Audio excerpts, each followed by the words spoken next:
Touching नाम से clear है कि इस बार हम लोग ऑब्जेक्ट को टच कराएंगे। अगर ऑब्जेक्ट को टच करा दिया तो यहां पर जो प्रिंसिपल लग रहा होगा वो प्रिंसिपल किसका है?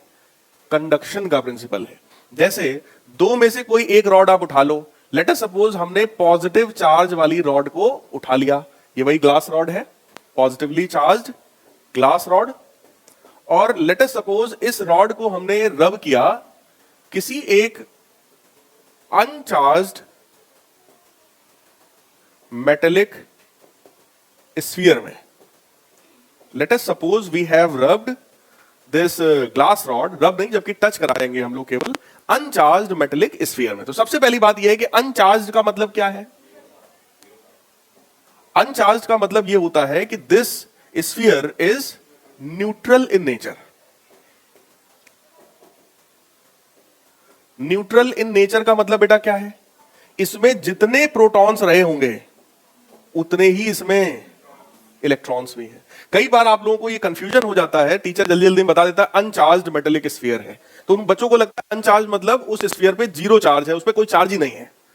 जीरो चार्ज है बात समझ में आती है, लेकिन कोई चार्ज ही नहीं है, ये स्टेटमेंट रॉन्ग है, क्योंकि यहां पर जितना पॉजिटिव चार्ज है उतना ही नेगेटिव चार्ज है, इस वजह से 0 कूलम चार्ज है। समझ में आया? लेकिन ये बॉडी क्या चार्जलेस है? नहीं। कोई भी ऑब्जेक्ट क्या चार्जलेस हो सकता है? नहीं, क्योंकि हर एक ऑब्जेक्ट एटम से मिलकर बनता है। एटम के अंदर न्यूक्लियस होता है, उसके अंदर प्रोटॉन न्यूट्रॉन्स होते हैं, उसके बाद इलेक्ट्रॉन घूमता है। तो इलेक्ट्रॉन प्रोटॉन न्यूट्रॉन तो सभी में होगा, भले अनचार्ज्ड हो या चार्ज्ड हो। तो फिलहाल हम क्या करने वाले हैं, हम इस ग्लास रॉड को लाएंगे और अनचार्ज्ड मेटेलिक स्फीयर में टच कराएंगे। लेट अस सपोज अगर ये अनचार्ज्ड है तो इसमें +2 अगर कूलम का चार्ज है तो -2 कूलम का चार्ज भी है भाई, तभी तो नेट चार्ज 0 है। या इसमें +5 है तो -5 भी है। अब जैसे ही पॉजिटिव को ला करके तुम इसमें टच कराओगे, बताओ क्या होगा? पॉजिटिव को टच कराते ही इसके अंदर का ये जो नेगेटिव है बोलो इधर जाएगा। जैसे ही नेगेटिव इधर जाएगा ये न्यूट्रलाइज होने लगेगा बोलो, या इसका जो पॉजिटिव चार्ज है वो कम होने लगेगा। लेकिन इसमें कौन सा चार्ज दिखने लगेगा? हमें पॉजिटिव दिखने लगेगा। क्यों? क्योंकि इसमें से इलेक्ट्रॉन्स मूव कर गए हैं। तो कुछ समय के बाद अगर हम लोग इसी चीज को ऑब्जर्व करेंगे तो पता चला जो रॉड है हमारा वो न्यूट्रलाइज हो गया, रॉड हैज बीन न्यूट्रलाइज्ड। लेकिन जो ये था हमारा अनचार्ज्ड मेटेलिक स्फीयर, इसके ऊपर पता चला पॉजिटिव चार्ज आ गया। कुछ बात समझ में आई? तो जैसे ही हमने पॉजिटिव ग्लास रॉड को टच कराया अनचार्ज्ड मेटेलिक स्फीयर में तो वो तो न्यूट्रलाइज होगा, लेकिन जो स्फीयर था उस स्फीयर में पॉजिटिव चार्ज डेवलप हो जाएगा।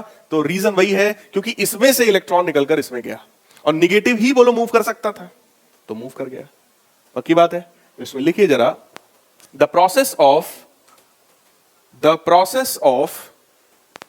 transfer of charge, the process of transfer of charge by contact of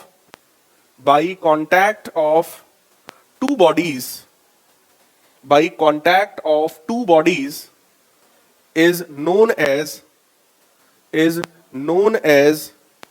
conduction, is known as conduction. If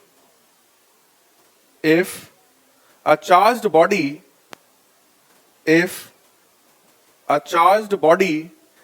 put in contact, if a charged body is put in contact with uncharged body, if a charged body is put in contact with uncharged body, comma, the uncharged body becomes charged due to transfer of